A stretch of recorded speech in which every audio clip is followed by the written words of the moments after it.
আমার উম্মতের ওই মানুষগুলোর চেহারা হাসরের দিন আল্লাহ তাআলা নূরে নূরে আলোয় আলোকিত করে দিবেন ওই চেহারাগুলো, যেই চেহারার মানুষগুলো আমার হাদিস, আমার কথা, আমার দিন প্রথমত নিজে শুনছে, এরপরে নিজে মুখস্থ সংরক্ষণ করছে, এরপরে ওয়া আদ্দাহু ইলা মান লাম ইয়াসমাহু, যারা শুনে নাই তাদের কাছে পৌঁছায় দিছে।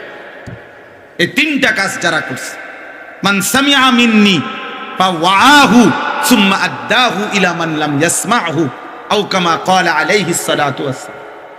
প্রথমত নিজে মুখস্থ করছে, আমার থেকে শুনে নিছে, এরপরে নিজে মুখস্থ করছে মানে আমলে পরিণত করছে, এবং অন্যের কাছে এরপরে পৌঁছাইছে।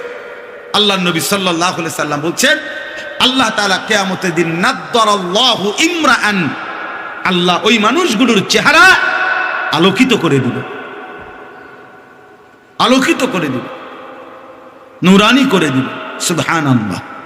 এজন্য বাপ সবাই রে বল, আমরা মুসলমান, হুজুর, পাবলিক সবাই আমরা মুমিন, সাধারণ যারা আছেন আপনাদেরকে বলি বাপ, মসজিদে জুমার বয়ান, ওলামায়ে কেরামের এই নসিহত, এই সম্মেলন, এই মাহফিল, সব কিছুর মূল হলো আপনাকে আমলে পরিণত করতে হবে, আমলে পরিণত করতে হবে, আমলে পরিণত করতে হবে, বাস্তবায়নের ফিকির করতে হবে, নাই তো এই শুনবার দ্বারা তেমন উল্লেখযোগ্য কোনো ফায়দা আসবে না।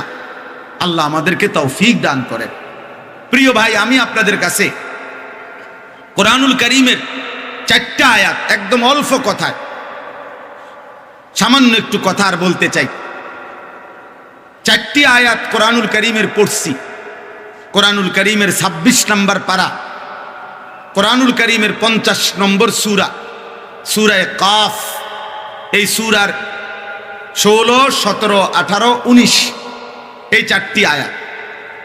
এই 4টি আয়াতের মধ্যে প্রথম 3 আয়াতে আল্লাহ তাআলা আমাদেরকে বলছেন, বান্দা তুমি, মনে করেন আমাকে বলছে, আনিস তুমি আমার 5টি বিষয়ের তত্ত্বাবধানে 24 ঘন্টা এই 5টি জিনিস তোমার সাথে আছে, তোমার মধ্যে, তোমাকে ঘিরে, তোমার আশেপাশে, তোমাকে কেন্দ্র করে, এই কথা তুমি মনে রাখবা।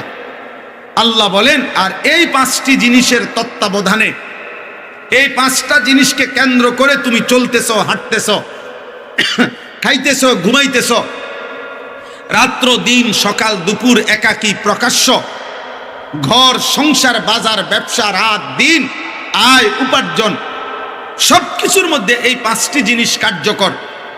তা আল্লাহ বলেন, এই 5টি জিনিস কার্যকর থাকা অবস্থায় তুমি কাজ করো আর অবহেলা করো, আনুগত্য করো আর অবাধ্যতা করো, আমারে ডাকো কিংবা নাফরমানি করো, হালাল করো আর হারাম করো, কাজে লাগাও আর বরবাদ করো। আল্লাহ বলেন, এই অবস্থাতেই একদিন তোমার মৃত্যুর সময় চলে আসবে। আর মৃত্যুর সময় চলে আসলেই, মৃত্যুর শুরুতে মালাকুল মউত জান কবজ করবার আগেই তোমার একটা মৃত্যুর যন্ত্রণা শুরু হবে, সাকরাতুল মউত। এই সাকরাতুল মউত, যেটাকে মৃত্যু যন্ত্রণা বলে, এই মৃত্যু যন্ত্রণা যখন শুরু হবে, তো পিছনের হায়াত যে ঈমান আমলের মাধ্যমে কাটাইছে, খোদার কসম তাকেও মৃত্যু যন্ত্রণা হবে, নাফরমানিতে যে কাটাইছে তারও মৃত্যু যন্ত্রণা হবে।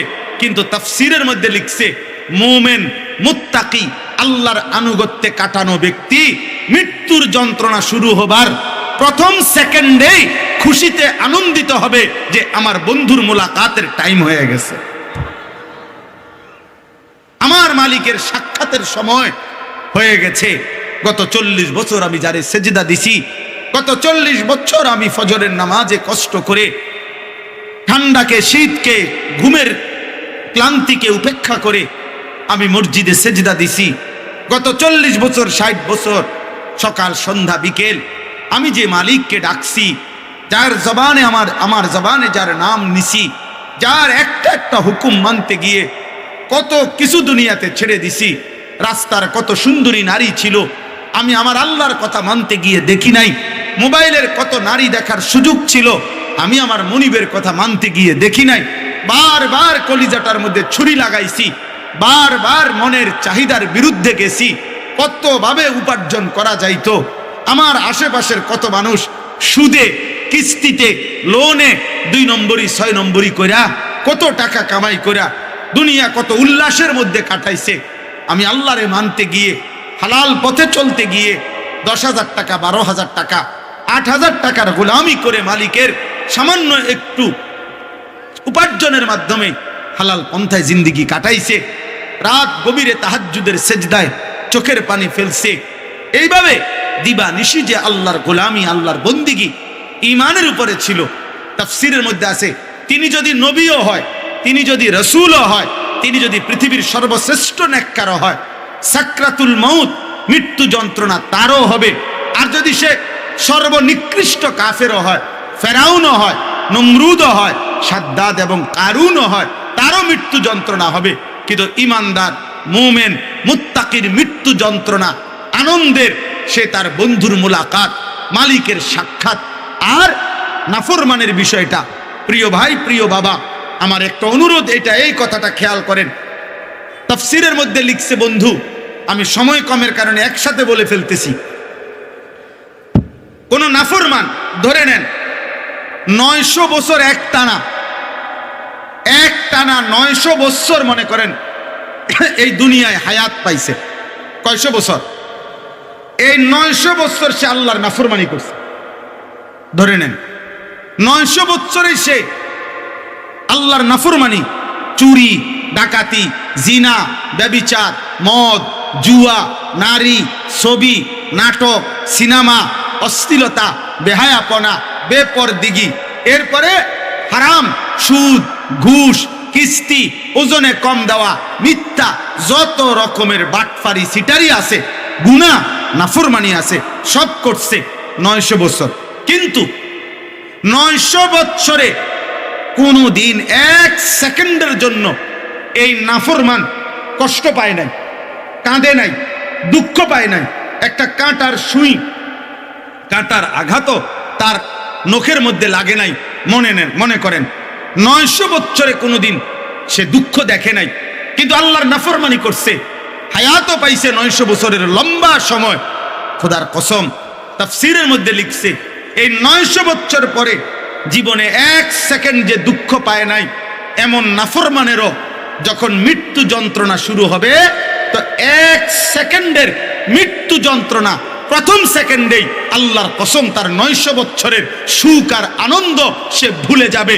তার আর কোনোদিন মনে পড়বে না যে সে কোনোদিন হাসছিল আর আনন্দিত হয়েছিল। এই 1 সেকেন্ডের মৃত্যু যন্ত্রণা 900 বছর ভুলাইয়া দিবে তাকে। এই জন্য আমাদের নবী সাল্লাল্লাহু আলাইহি ওয়াসাল্লাম নিয়মিত 5 ওয়াক্ত নামাজের পরে দোয়া করতেন, ইয়া মুকাল্লিবাল কুলুব সাব্বিত কলবি আলা দীনিকা। হে অন্তর সমূহের উলটপালটকারী, পরিবর্তনকারী সত্তা আল্লাহ, আপনি আমার অন্তর আপনার দ্বীনের উপরে মজবুত রাখুন। দিল যেন আমার উল্টে না যায়, দিল যেন আমার উল্টে না যায়। ওয়ালামু আন্নাল্লাহা ইয়াহুলু বাইনাল মারই ওয়া কলবি। কোরআনে আল্লাহ বলছেন, বান্দা মনে রেখো, মুমিন, নিশ্চয়ই আল্লাহ তাআলা কোন মানুষ আর তার অন্তরের মাঝখানে দেওয়াল দিয়ে দেয়, বাধা দিয়ে দেন, বাধা দিয়ে দেন। এজন্য দিলের ব্যাপারে যত্নবান থাকা, মুখস্থ করা যে আমার আল্লাহর বিধান আমারে কি বলছে, কোরআন কি বলছে, জুমার নামাজের বয়ান কি বলছে, আমাকে এটা মুখস্থ দিলের মধ্যে বসাইতে হবে। আগের দিনের বুজুর্গরা ওয়াজ করতেন, আমরাও ছোটবেলায় ওয়াজ শুনছি। এই 2 কথা বারবার কইতেন যে গভীর মনোযোগ, এটা বারবার বলতো না হুজুর, আগে হুজুরা বলতো গভীর মনোযোগ। আর বলতো কি, দিলের কান লাগাইয়া শুনেন, দিলের কান লাগাইয়া শুনেন, মানে দিলের মধ্যে বসান, দিলের মধ্যে। এই জন্য এলেম পূর্ণ হওয়ার জন্য 1 নাম্বার হলো আল ইস্তিমা, মনোযোগ দিয়ে শোনা, কান লাগিয়ে শোনা। 2 নম্বরে হলো বুঝতে চেষ্টা করা। 3 নম্বরে মুখস্থ করা। 4 নম্বরে আল আমালু, আমলে পরিণত করা। আমলে পরিণত করা। এলেম তখনই এলেম হয়, মুফতি শফি রহমতুল্লাহ আলাইহি বলছেন, যখন এলেম আমলে পরিণত হয়। কারো এলেম যদি আমলে পরিণত না হয়, আমলে পরিণত করার ফিকির না হয়, আমলে পরিণত করার যদি চেষ্টা না হয়, আমলে পরিণত করার জন্য যদি কোনো প্রস্তুতি না থাকে, তাহলে ওইটা এলেম না, ওইটা মালুমাত, ওইটা হলো অর্জিত জ্ঞান। সে কিছু জিনিস জানে, কিন্তু এটা এলেম হয় না, এটা এলেম হয় না। যেমন মনে করেন, উদাহরণ দিলে বুঝবেন, একটা সহজ হিসাব। মনে করেন গত 10 বছরে যেই মুসলমান কোনোদিন 5 ওয়াক্ত নামাজ পড়ে নাই, 10 বছর যাবত, আপনি তাকেও যদি জিজ্ঞাসা করেন যে ভাই তুমি কওসাই নামাজ কয় ওয়াক্ত, তা আপনারা বলেন, সে কি বলবে? 12 ওয়াক্ত। কথা বলেন না, সে কি বলবে? ওই লোকটা বেনামাজি, এই লোকটা কি বলবে? হ্যাঁ, তাহলে নামাজ যে 5 ওয়াক্ত, এটা যে 10 বছরের বেনামাজি তেও জানে, এটা এলেম না, এটা মালুমাত। এই কথাটার জ্ঞান তার আছে যে নামাজ 5 ওয়াক্ত, কিন্তু এলেম না। এটা এলেম তখনই এলেম যখন তা আমলে পরিণত হয়। এজন্য ওই তালেবে এলেম যখন তার এলেমের তলব আমলে পরিণত হচ্ছে। এজন্য মুফতি শফি রহমতুল্লাহ আলাইহি বলছেন, মূলত শব্দটা ছিল তালিবুল ইলমি ওয়াল আমাল, এলেম এবং আমলের তালেব, কিন্তু শব্দটি বড় হয়ে যাওয়াতে সংক্ষেপ করার জন্য বলে তালেবে এলেম, কিন্তু প্রত্যেকবারই তালেবে এলেম বললে ওয়াল আমাল এটার মধ্যে আছে। যেমন ওয়াল আকিবাতু শব্দ যদিও ওয়াল আকিবাতু, কিন্তু খাইরুল আকিবা, আমরা আজীবন মাদ্রাসায় পড়ছি এটা উস্তাদদের কাছে, যে এখানে হুসনুল আকিবা, খাইরুল আকিবা, খায়ের এই শব্দটা উজ্জ্ব আছে। এজন্য তালেবে এলেমের সাথে ওয়াল আমাল উজ্জ্ব আছে। আর প্রত্যেক আলেমও মূলত তালেবে এলেম। পৃথিবীর সবচেয়ে বড় আলেম উনিও মূলত তালেবে এলেম। কারণ এলেমের এমন কোন স্তর নাই এতটুকু অর্জন করার পরে, এত বছর পরে আর এলেমের কোনো কিছু বাকি নাই, সব অর্জন হয়ে গেছে, কমপ্লিট। এমন এলেমের কোনো এমন স্তর নাই যে 16 বছর পড়লে আর পড়া শেষ, আর নাই, 22 বছর পড়লে আর পড়ার কিছু নাই, এমন সিস্টেমে নাই। এলেম একেবারে গায়রে মাহদুদ, সীমাহীন এক নিয়ামতের নাম হচ্ছে এলেম। এজন্য তাবে তাবি, সাহাবা, উম্মতের ফুকাহা, মুজতাহিদিন, মুআল্লিম, উলামা, মুহাদ্দিসিন, ওনাদের অসংখ্য জীবনী আছে যারা শেষ নিঃশ্বাস পর্যন্ত এলেম তলব করছে। বিখ্যাত কিতাব সাফাহাতুম মিন সাবরিল উলামা, শেখ আব্দুল ফাত্তাহ আবু গুদ্দা রাহমাতুল্লাহ আলাইহির কিতাব, সারা পৃথিবী বিখ্যাত কিতাব। এই কিতাবের মধ্যে এরকম শত শত ঘটনা আছে। ইসলামের ইতিহাসের এই 1450 বছরে এলেমের জন্য মনীষীগণ পৃথিবীতে কি পরিমাণ কষ্ট করছেন এবং মৃত্যু পর্যন্ত ওনারা ইলম শিখছেন। এজন্য ইলমের মধ্যে কোনো কানাত নাই, ইলমের মধ্যে কোনো তুষ্টি নাই, আত্মতৃপ্তি নাই যে মাশাআল্লাহ যা শিখছি বহুত, এর দূর ফারুণ্যত নাই। নাই, আপনি বহুত শিক্ষা লাইছেন, আপনি গোড়ার ঘাস শিখছেন, আপনি গোড়ার ডিম শিখছেন, গোড়ার ডিমও নাই। যদি কেউ বলে গোড়ার ডিম শিখছেন, না, বলে গোড়ার ডিমও নাই, গোড়ার বাচ্চা হয়, গোড়ার ডিম হয় না। এইটাও ভুল কথা যে গোড়ার ডিম না, গোড়ার ডিম নাই, গোড়ার বাচ্চা। যেমন গাভীর কোনো ডিম হয় না, গাভীর বাচ্চা হয়। ছাগলের কোনো ডিম হয় না, ছাগলের কি হয়? বাচ্চা হয়। এই জন্য ইলমের কোনো কানাত নাই। নবী সাল্লাল্লাহু আলাইহি ওয়াসাল্লাম বলছেন, মানহুমান লা ইয়াশবাআন, মানহুমুন ফিল ইলম, মানহুমুন ফিদ দুনিয়া। নবী বলছে দুই জিনিসের আসক্ত কোনোদিন তৃপ্ত হয় না। এক, এলেমের আসক্ত। দুই, দুনিয়ার আসক্ত। দুনিয়া লুবি, সম্পদের লুবি। যে এই যে যারা সুদ, কিস্তি, লোন, এরপরে ঘুষ, ওজনে কম দিয়া, 2 নম্বরই বাটপারি সিটারি কইরা, 6 নম্বরই কইরা 24 ঘন্টা আরো দুনিয়া, আরো দুনিয়া, আরো দুনিয়া, হালমিম মাজিদ, হালমিম মাজিদ, আরাসিনি আরাসিনি দুনিয়া। এরা জীবনে কোনোদিন তৃপ্ত হয়।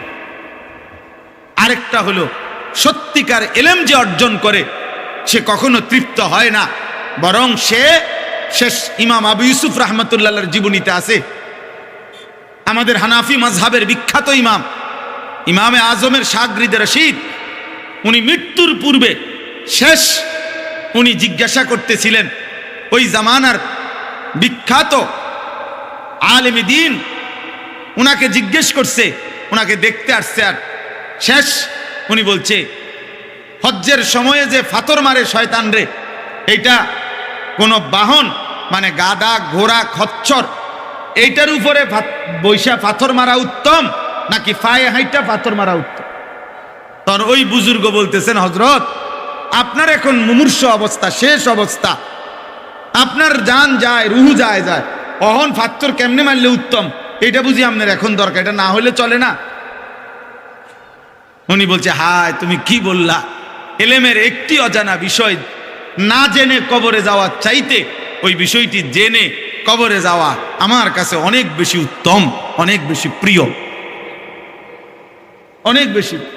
উনি কবরে যাইতেছে, অথচ উনি জিগায় যে পাথর কেমনে মারলে ভালো হইল, উত্তম। মানে শেষ মুহূর্ত পর্যন্ত এলেম চর্চা, জ্ঞান চর্চা। এই জন্য দোস্ত বললাম, তালেব এলেম ভাই অথবা উঠতি বয়সের নওজোয়ান আলেম যারা, আপনাদেরকেও বল, এলেম আরো অর্জন করা চাই, আমলে পরিণত করা চাই। হাদিসের মধ্যে আছে, নবী সাল্লাল্লাহু আলাইহি সাল্লাম শুধু এই জিহ্বার শব্দ যাদের আছে, অর্থাৎ জিহ্বার জ্ঞান, জিহ্বায় বললে বলতে পারে, জিহ্বা দিয়ে অনেক কিছু শুনাইতে পারে, কিন্তু আমল নাই, তো নবীজি ওইটাকে বলছে আলিমুল লিসান। এ হলো জিহ্বার আলেম। কিসের আলেম? জিহ্বার আলেম, আলিমুল লিসান। সে নবীজি এমন এমন জ্ঞানী থেকে আল্লাহ নবী আল্লাহর কাছে পানাহ চাইছেন, আল্লাহ এমন জ্ঞানী থেকে পানাহ চাই যে হলো আলিমুল লিসান। নবীজি দোয়া করছেন, আল্লাহুম্মা ইন্নী আউযু বিকা মিন ইলমিন লা ইয়ানফাউ। আল্লাহ আমিও এমন এলেম থেকে পানাহ চাই যেই এলেম কোনো উপকারে আসবে না। অমিন কলবিন লা ইয়াখশাউ, এমন দিল থেকে পানাহ চাই যেই কলবের মধ্যে খুশু নাই, আপনি মালিকের প্রতি ভালোবাসা, মহব্বত, বিনয়, নম্রতা নাই। তাহলে এটা আমাদের কওমি মাদ্রাসা সম্মেলন, স্বাভাবিকভাবেই আলহামদুলিল্লাহ অনেক তালেবে এলেম, অনেক উঠতি নওজোয়ান আলেম, নওজোয়ান উঠতি আলেম ইমাম যারা, আপনাদেরকে বললাম, আমি মনে খারাপ, মন কষ্ট নিবেন না, নিজের যেটুকু এলেম এটা বাড়াইতে চেষ্টা করেন আর আমলে পরিণত করেন জীবনটা। দোস্ত, যেটুকু যার সবক, যেটুকু যার পড়ার সময়, পড়ানোর সময়, ক্লাসের টাইম কইরা এরপরের বাকি টাইম জীবনটা মোবাইলের উপরে ব্যস্ত করে দেওয়া, বড় মোবাইলের পিছনে শেষ করে দেওয়া, পাঞ্জাবিওয়ালা, টুপিওয়ালা। আপনাকেও বললাম যে মোবাইলে ব্যস্ত, বড় মোবাইলে আসক্ত টুপিওয়ালা, আমনের দিয়েও পৃথিবীতে কিছু হবে না, পাঞ্জাবিওয়ালা আমনের দিয়েও কিচ্ছু হইতো না, মনে রাখি। আমনের দিয়ে ভাতখানাই হইব, এই আমনের একজন বউ আর আমনের 2টা জিফুত, আর আমনে নিজে একজন, এই পাঞ্জাবি টুপি ফিন্দা শুধু আমনে আমনের এই বৌজি লইয়া ভাত খাইবেন আর গুঞ্জাবেন। আর এটার লেগে আরো কয় টাকা বাড়ান যায় কেমনে, বউ বাচ্চা সংসারটা চলনের লেগে একটু আরাম, এর জন্য যদি আরো কয়টা টাকা বেতন, আরো কি করা যায়, এই ফিকির হয়তো হইতে পারে। কিন্তু আখিরাতকে সামনে রেখে, এই পৃথিবীর উম্মতকে সামনে রেখে আল্লাহ পাকের এক এক বান্দা কিভাবে জাহান্নাম থেকে বাঁচবে, এই মানুষগুলোর ফিকির, মানুষগুলোর পরিবর্তন, এটা দোস্ত এই মোবাইল টিপলে হবে না। সেই হাফিজি রহমতুল্লাহ বলছে, আজকে না, হাফিজি হুজুর রহমতুল্লাহ আমলে বলে গেছে যে এই মসজিদের ইমাম আজকে 10 বছর 5 বছর ইমামতি করে, অথচ তার মসজিদের প্রথম কাতারের মুসল্লি, প্রথম কাতারের নিয়মিত মুসল্লি যারা প্রত্যেক ওয়াক্ত নামাজ পড়ে যারা, এদের যদি আজকে 5 বছরেও ওযু নামাজ সূরা কেরাত সুন্নাত মোতাবেক রুকু সেজদা না হয়, সঠিক না হয়, হুজুর বলে গেছেন, সেই আমলে বলে গেছেন যে ওই ইমাম আল্লাহর কাছে হাসরের ময়দানে জবাবদিহি করার জন্য যেন রেডি থাকে। ওই মৌলবী রেডি থাকেন, আমনে আল্লাহর কাছে জবাবদিহি করতে হবে। মানুষে শুনতে চায় না, তো নবীজির কাছেও তো সবাই শুনতে চাইছিল, কথা বলেন না কেন? হ্যাঁ, নবীজি সাল্লাল্লাহু আলাইহি সাল্লাম যেদিন কালেমার দাওয়াত দিতে শুরু করছে, সেদিন তো একবার সবাই মক্কার কুরাইশরা পাঞ্জাবি টুপি ফিন্দাই তো বইছিল নাকি? তো শুনতে চাইছে না, শুনতে চাইবে না, তো এটাই তো পাবলিকের কথা, আর এদেরকে মেহনত করবে এটাই তো আলেমের কথা। সবে যদি আমনে বলবার আগে আব্দুল কাদের জিলানী হয়ে যায়, তো আমনে কারে কইবেন? আমনে বলবার আগে যদি সবাই বাইজিদ বোস্তামি হয়ে যায়, তো আমনের কি, তো আপনি কি ঘাস কাটবেন? আপনি ঘাস না কাটবেন কি? এই জন্য জরুরি, এ খোলামেলাই বললাম, ও মাইন্ড করার কিছু নেই। আলগা কইলে ভালো হইতো, আলগা আপনারা পাই না, আমিও আলগা আইতারি না, আলগা টাইম নেই। আজকে পাইছি সুবিধা মতো, আজকে কই গেলেন, আরেকদিন পাইলে আরেকদিন বল। আল্লাহ আমাদেরকে তৌফিক দান করে। আমার এ কথা বলার সুযোগ নাই যে হ্যাঁ নিজে বলতেছেন, নিজে তো একেবারে বুজুর্গ হইয়া গেছেন না, নিজে পুরা মোকাম্মাল বুজুর্গর সার্টিফিকেট আইনা বলতে হবে, এটা নিয়ম না। বরং আমলের ফিকিরও করতে হবে, উম্মতকে দিন পৌঁছাইতে হবে, উভয়টাই চলার দায়িত্ব। নবী সাল্লাল্লাহু আলাইহি সাল্লামের বিশুদ্ধ হাদিস আছে, নবীজি বলছেন, মাইয়া খুজু আন্নি হাউলাইল কালিমাত। সাহাবারা, আমি এখন তোমাদের সামনে কয়টা কথা বলবো। নবীজি একদিন বলতেছে, তো তোমরা কে আমার থেকে এই কথাগুলো সংরক্ষণ করবা, মুখস্থ করবা, যার দ্বারা তোমরা 2টা কাজ করবা, মাইয়া আমালু বিহিন্না আও ইউআল্লিমু মাইয়া আমালু বিহিন্না। তোমরা নিজেরা আমল করবা, অথবা যারা আমল করবে তাদেরকে তোমরা ইলম প্রচার করবা, তাদেরকে শোনাবা, শিখাবা। এজন্য দুটোটাই জায়েজ। আমিও আমলের চেষ্টা করা, আপনাদেরকেও আমলের জন্য উৎসাহিত করা। নাহলে আমার যদি সিস্টেম হইতো এরকম যে আমনে আগে, কমপক্ষে প্রথমে আগে আমনে আমল কইরা পুরা বুঝ দিয়া, এরপরে বিচার আচার হিসাব কিতাব কইরা বেহেস্তের থেকে একটা গুরানি দিয়া তারপরে আপনি আইবেন যে আলহামদুলিল্লাহ আমি আমার বেহেস্তের ব্যাপারে নিশ্চিত হইয়া এখন আইসি, আমনা করে বুঝাইতাম। তাহলে আমার হাসর কি আলাদা? আমার আখেরাত কি আলাদা? না একই দিন? একই দিন। আল্লাহ আমাদেরকে বুঝার তৌফিক দান করেন। উম্মতের ফিকির চাই, কওমের উলামায়ে কেরাম। এজন্য 5 নাম্বার হলো সুফিয়ান ইবনে উয়াইনার কথাটা বলতেছিলাম। 5ম নাম্বার হলো আন-নাশরু, অর্থে পৌঁছানো।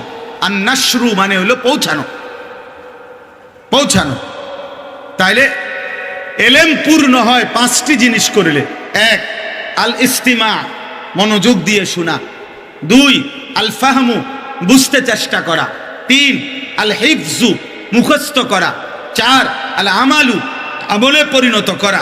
5 আন নাশরু, অন্যের কাছে পৌঁছা। এজন্য নবী সাল্লাল্লাহু আলাইহি সাল্লামের বিখ্যাত হাদিস আছে, আল্লাহ নবী সাল্লাল্লাহু আলাইহি সাল্লাম বলছেন, আমার উম্মতের ওই মানুষগুলোর চেহারা হাসরের দিন আল্লাহ তাআলা নূরে নূরে, আলোয় আলোকিত করে দিবেন ওই চেহারাগুলো, যেই চেহারার মানুষগুলো আমার হাদিস, আমার কথা, আমার দিন প্রথমত নিজে শুনছে, এরপরে নিজে মুখস্থ সংরক্ষণ করছে, এরপরে ওয়া আদ্দাহু ইলা মান লাম ইয়াসমাহু, যারা শুনে নাই তাদের কাছে পৌঁছায় দিছে। এই 3টা কাজ যারা করছে, মান সামিআ মিন্নি ফাওয়াহু সুম্মা আদ্দাহু ইলা মান লাম ইয়াসমাহু আও কামা ক্বালা আলাইহিস সালাতু ওয়াসসালাম। প্রথমত নিজে মুখস্থ করছে, আমার থেকে শুনে নিছে, এরপরে নিজে মুখস্থ করছে মানে আমলে পরিণত করছে এবং অন্যের কাছে এরপরে পৌঁছাইছে। আল্লাহ নবী সাল্লাল্লাহু আলাইহি সাল্লাম বলছেন, আল্লাহ তাআলা কিয়ামতের দিন নাদ্দারাল্লাহু ইমরাআন, আল্লাহ ওই মানুষগুলোর চেহারা আলোকিত করে দিবে, আলোকিত করে দিবে, নূরানি করে দিবে। সুবহানাল্লাহ। এজন্য বাপ সবাই রে বল, আমরা মুসলমান, হুজুর, পাবলিক সবাই আমরা মুমিন, সাধারণ যারা আছেন আপনাদেরকে বলি বাপ, মসজিদে জুমার বয়ান, ওলামায়ে কেরামের এই নসিহত, এই সম্মেলন, এই মাহফিল, সব কিছুর মূল হলো আপনাকে আমলে পরিণত করতে হবে, আমলে পরিণত করতে হবে, আমলে পরিণত করতে হবে, বাস্তবায়নের ফিকির করতে হবে। নাই তো এই শুনবার দ্বারা তেমন উল্লেখযোগ্য কোনো ফায়দা আসবে না। আল্লাহ আমাদেরকে তৌফিক দান করেন। প্রিয় ভাই, আমি আপনাদের কাছে কোরআনুল কারীমের 4টা আয়াত, একদম অল্প কথায় সামান্য একটু কথা আর বলতে চাই। 4টি আয়াত কোরআনুল কারীমের পড়ছি। কোরআনুল কারীমের 26 নম্বর পারা, কোরআনুল কারীমের 50 নম্বর সূরা, সূরা কাফ। এই সূরার 16, 17, 18, 19 এই 4টি আয়াত।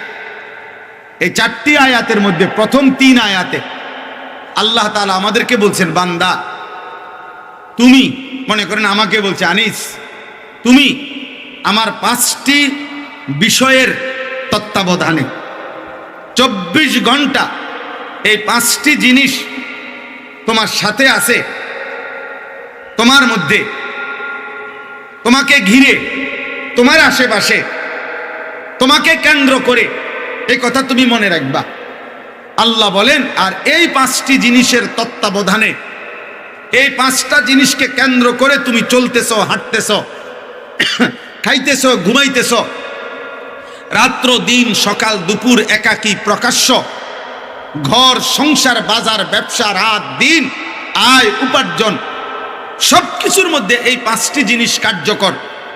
তা আল্লাহ বলেন, এই 5টি জিনিস কার্যকর থাকা অবস্থায় তুমি কাজ করো আর অবহেলা করো, আনুগত্য করো আর অবাধ্যতা করো, আমারে ডাকো কিংবা নাফরমানি করো, হালাল করো আর হারাম করো, কাজে লাগাও আর বরবাদ করো। আল্লাহ বলেন, এই অবস্থাতেই একদিন তোমার মৃত্যুর সময় চলে আসবে।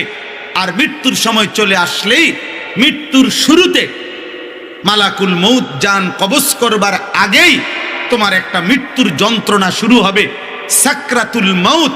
এই সাকরাতুল মউত, যেটাকে মৃত্যু যন্ত্রণা বলে, এই মৃত্যু যন্ত্রণা যখন শুরু হবে, তো পিছনের হায়াত যে ঈমান আমলের মাধ্যমে কাটাইছে, খোদার কসম তাকেও মৃত্যু যন্ত্রণা হবে, নাফরমানিতে যে কাটাইছে তারও মৃত্যু যন্ত্রণা হবে।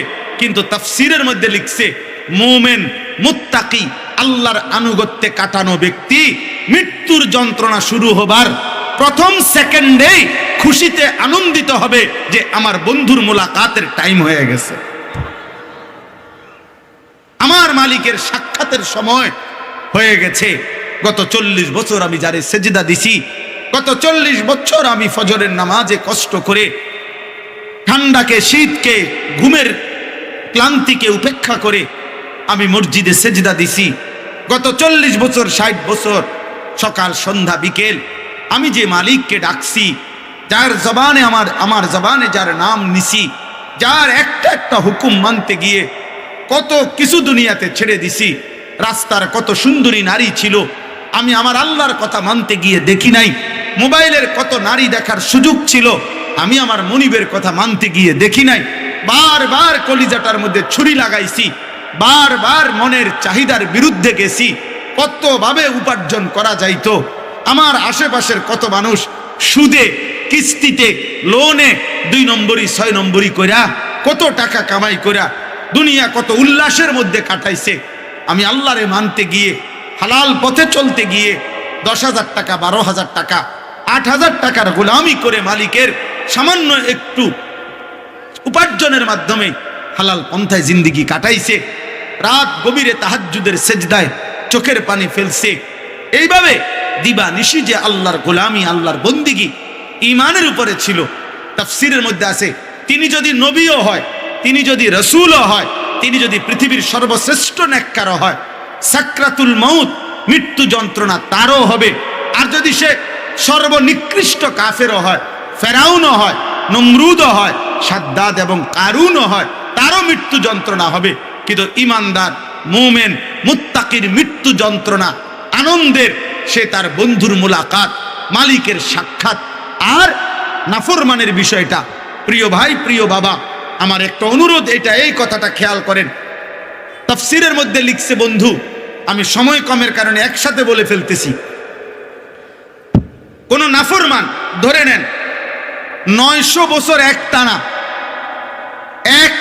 900 বছর মনে করেন এই দুনিয়ায় হায়াত পাইছে। কয়শো বছর? এই 900 বছর সে আল্লাহর নাফরমানি করছে।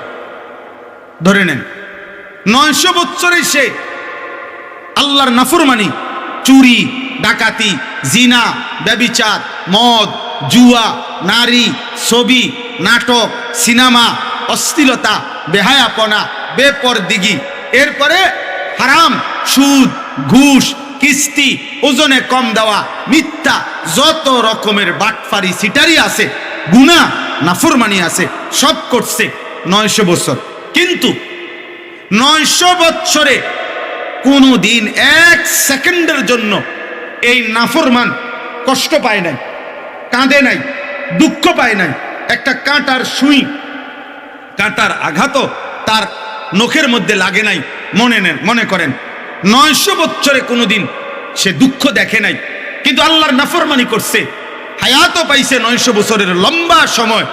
খোদার কসম, তাফসীরের মধ্যে লিখছে, এই 900 বছর পরে জীবনে 1 সেকেন্ড যে দুঃখ পায় নাই, এমন নাফরমানেরও যখন মৃত্যু যন্ত্রণা শুরু হবে, তো 1 সেকেন্ডের মৃত্যু যন্ত্রণা প্রথম সেকেন্ডেই আল্লাহর কসম তার 900 বছরের সুখ আর আনন্দ সে ভুলে যাবে।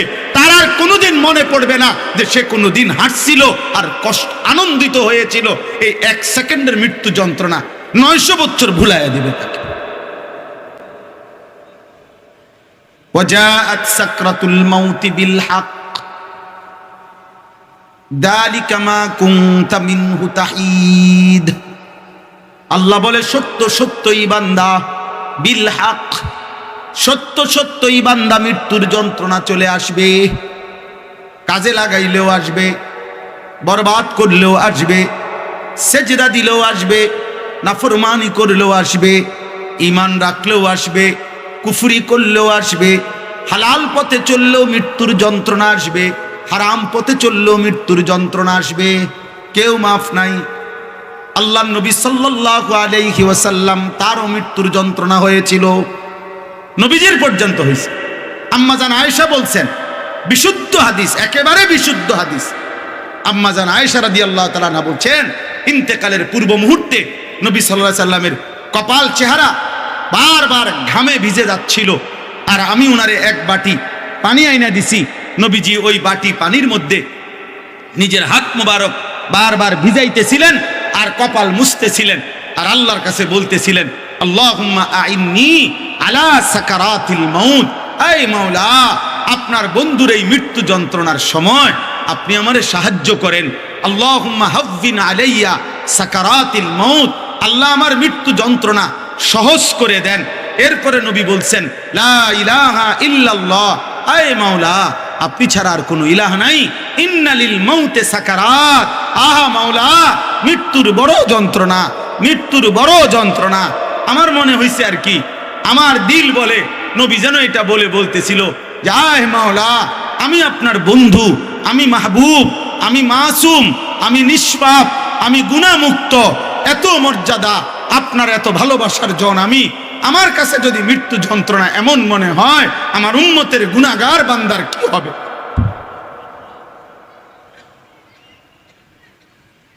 আমার নাফরমান উম্মতের কি হবে? সে কেমনে সইবে এই মৃত্যু যন্ত্রণা? 30 বছরের সুদখোর হয় কেমনে সইবে মৃত্যু যন্ত্রণা? বছরের পর বছর যেই নাফরমান যুবক, এই নওজোয়ান, যে কোনোদিন ফজরের নামাজ পড়ো না, হায় নওজোয়ান, তুমি কেমনে রে সইবা বাপ? কবরের আযাব তো পরে ভাইয়া, আজরাইলের জান কবজের কষ্ট তো আরো পরে, হাসরের ময়দানের আযাব তো পরে ভাইয়া, জাহান্নামের আযাব তো আরো সামনে ভাইয়া, ফুলসিরাতের কষ্ট তো আরো সামনে, হাসরের ময়দানে দাঁড়িয়ে থাকার কষ্ট তো বন্ধু আরো সামনে। শুধু মৃত্যু যন্ত্রণা প্রথম সেকেন্ড, ওইটা সইবা কেমনে? ওইটা কেমনে সইবা? প্রতিদিন যারা হারাম রোজগার করে, মানুষকে ঠকায়, আর এই দুনিয়া নিয়ে যারা পদ পদবী নেতাগিরি মাতবুরি করে মানুষের উপরে জুলুম করে, অন্যের সম্পদ লুণ্ঠন করে, রাষ্ট্রের সম্পদ লুণ্ঠন করে, এই ডাকাত, এই চোরগুলা হাসরের ময়দানে কেমনে দাঁড়াবে? এগুলা দাঁড়াবে কিভাবে? এদের মৃত্যু যন্ত্রণার সময় কি হবে? এদের কি হবে? এদের হালাত বলেন, ভেবে দেখেন। একটা ছেলেই ভাবেন, একজন বাবাই ভাবেন, একজনই ভাবেন। রাসূলুল্লাহ সাল্লাল্লাহু আলাইহি সাল্লামের একজন সাহাবী আমর ইবনে আস, ওনাকে জিজ্ঞেস করছিল মৃত্যুর পূর্বে, মৃত্যুর যন্ত্রণা আপনার এখন কেমন মনে হইতেছে? আমার কাছে আরবি কিতাব আছে। তিনি বলছেন, কাআন্না জিবালাদ দুনিয়া আলা সাদরি ওয়া কাআন্নী আতানাফাসু মিন সাকবিল ইবরা। উনি বলছিলেন, আমার মনে হচ্ছে পৃথিবীর সবগুলো পাহাড় আমার বুকে চাপা দিয়া রাখছে, আর আমি যেন একটা সুইয়ের ছিদ্র দিয়া নিঃশ্বাস নিতেছি। এ যদি হয় একজন সাহাবীর হালাত, বলেন বাকিদের হালাত বলেন। অতএব আমার কথা শেষ। আল্লাহ তাআলা বলছে, বান্দা, ওয়ালাকাদ খালাকনাল ইনসানা, এই পাঁচটা এক টানে বলি। এক, আমি তোমাকে সৃষ্টি করেছি, তুমি আমার থেকে আড়াল হইবা কেমনে? দুই, ওয়ানা'লামু মা তুওয়াসবিসু বিহি নাফসু, তোমার বাহ্যিক না বরং অন্তরের গভীরে যেই গুনাহ কল্পনা আমি সেটাও জানি। তিন, ওয়ানাহনু আকরাবু ইলাইহি মিন হাবলিল ওয়ারিদ, আল্লাহ বলে তোমার এই পশম, পশমের পরে চামড়া, চামড়ার পরে গোশত, গোশতের পরে রক্ত, এর রক্ত চলার কতগুলো শিরা আছে, শিরা স্যালাইনের নলের মতো সারা দেহে। আল্লাহ বলেন রক্তবাহী ওই শিরা উপশিরাগুলোর চাইতো বেশি কাছে আমি আল্লাহ, আমি আল্লাহ। এই তিনটা। চার, ইজিয়াতালাক্কাল মুতালাক্কিয়ানে আনিল ইয়ামিনি ওয়া আনিশ শিমালি কাঈদ, 24 ঘন্টা তোমার ডানে এবং বামে আমার দুইজন ফেরেশতা আছে। আছে? কথা বলে না? এই চার। পাঁচ, মা ইয়ালফিজু মিন কাউলিন ইল্লা লাদাইহি রাকিবুন আতীদ, তোমার এই জবান দিয়ে 24 ঘন্টা যে শব্দ উচ্চারিত হয়, ভালো কিংবা মন্দ, উপকারী কিংবা অপকারী, হালাল কিংবা হারাম, গুনাহ কিংবা নেকি, জিকির কিংবা গালি, আল্লাহ বলে ওইটাও আলাদা আরেকজন তৎপর চৌকান্না ফেরেশতা তোমার শুধু কথাগুলো, উচ্চারণগুলো আলাদা লিখতেছে আরেকটা ফাইলের মধ্যে। এই পাঁচটা। আমি তোমাকে সৃষ্টি করেছি, আমি তোমার কলজার ভিতরের খবরটাও জানি, আমি তোমার একবারে রক্তবাহী শিরা উপশিরার চাইতেও বেশি কাছে আছি। আমার দুইজন ফেরেশতা তোমার ডানে বামে আছে, আমার একজন ফেরেশতা তোমার জবানের উচ্চারণগুলো লিখতেছে। এই অবস্থায় ওয়াজাআত সাকরাতুল মাউতে বিল হক, একদিন সত্য সত্য তোমার মৃত্যু যন্ত্রণা শুরু হয়ে যাবে, মৃত্যু হয়েই যাবে, কবরে যাবে। তখন তুমি এখনই ভেবে দেখো, যালিকা মা কুনতা মিনহু তাহিদ, এই মৃত্যু থেকে তুমি বারবার পলায়ন করছিলে। মরতে তুমি চাও নাই, মরতে তোমার আব্বাও চায় নাই, মরতে তোমার দাদাও চায় নাই, মরতে তোমার বংশের কেউ চায় নাই, কিন্তু পৃথিবীতে কেউ থাকতে পারে নাই। আমারও দাদা ছিল, এই দেশের মানুষ, আমি আপনাদের ছেলে, আমার দাদাও তো কবরে, আমার বাপও তো ছিল, আমার বাপ কবরে, আমার জ্যাঠা ছিল, আমার জ্যাঠা কবরে, আমার চাচা ছিল, আমার চাচা কবরে, আমার নানা ছিল, আমার নানা কবরে, আমার নানি ছিল, আমার নানি কবরে। আমার বংশের কত মানুষ আজকে দোস্ত কবরে চলে গেছে, আমিও চলে যাব, তুমিও চলে যাবা। তো সেই সময়ের জন্য আজকে এখন থেকে নিয়মিত হারামের পথ ছেড়ে হালালের পথ চলে আল্লাহর নাফরমানি ত্যাগ করে ঈমান, ইসলাম, দ্বীন, শরীয়ত মেনে চলার পুরি চেষ্টা করবেন। মৃত্যু যন্ত্রণা শুরু হলে ফেরাউনও তওবা করতে চাইছিল, ফেরাউনও ঈমান আনতে চাইছিল, কিন্তু কোনো লাভ হয় নাই। নমরুদও ফিরতে চাইছিল, লাভ হয় নাই। মৃত্যুর মুহূর্তে সবাই ফিরতে চায়, আল্লাহ আর সুযোগ দেয় না। দৈন্তান্নয় কান্না। এই জন্য ফিরবো কখন? আজ। কখন? এখন। বলেন না কখন? বলেন কখন? দিন মানেন, দিন মানেন, দিন মানেন। নবীজির একটা একটা সুন্নত মানেন। শিরিক থেকে মুক্ত থাকেন, কুফর থেকে মুক্ত থাকেন। নবী সাল্লাল্লাহু আলাইহি সাল্লামের সুন্নতের উপরে জীবন কাটান, বিদআত থেকে বেঁচে থাকেন, উলামায়ে কেরামকে ভালোবাসেন, কওমি উলামাদের সাথে সম্পর্ক রাখেন। ইনশাআল্লাহ এই আসমান জমিন আজকে শত শত বছর ধরে একথা প্রমাণিত, সারা পৃথিবীর কাছে প্রমাণিত।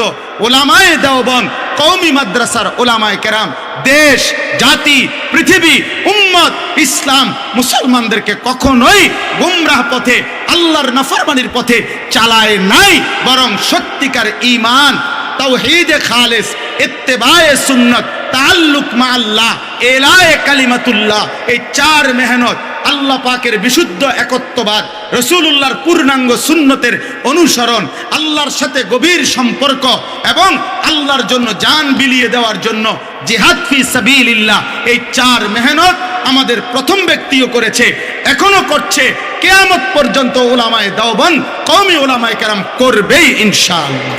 অতএব সবাইকে অনুরোধ করছি, দিন মানেন, আল্লাহকে মানেন, কোরআন সুন্নাহ মতে উলামায়ে কেরামের তত্ত্বাবধানে চলবেন, সুন্নাতের উপরে চলবেন।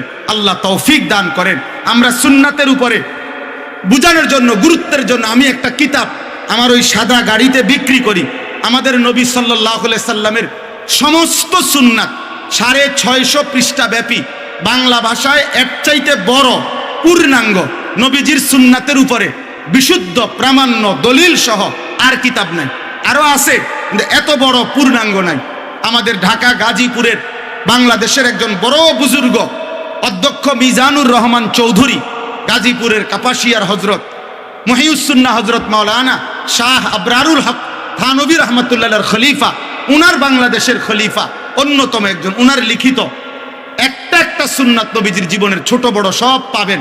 400 টাকা মূল্যে আমরা এটা বিক্রি করি। সুযোগ হলে ওইখান থেকে কিনবেন, অথবা নিজ নিজ জায়গা থেকে সুন্নাতের উপরে কিনে কিতাব ওলামাদের থেকে বুঝে বুঝে দিন মানবেন।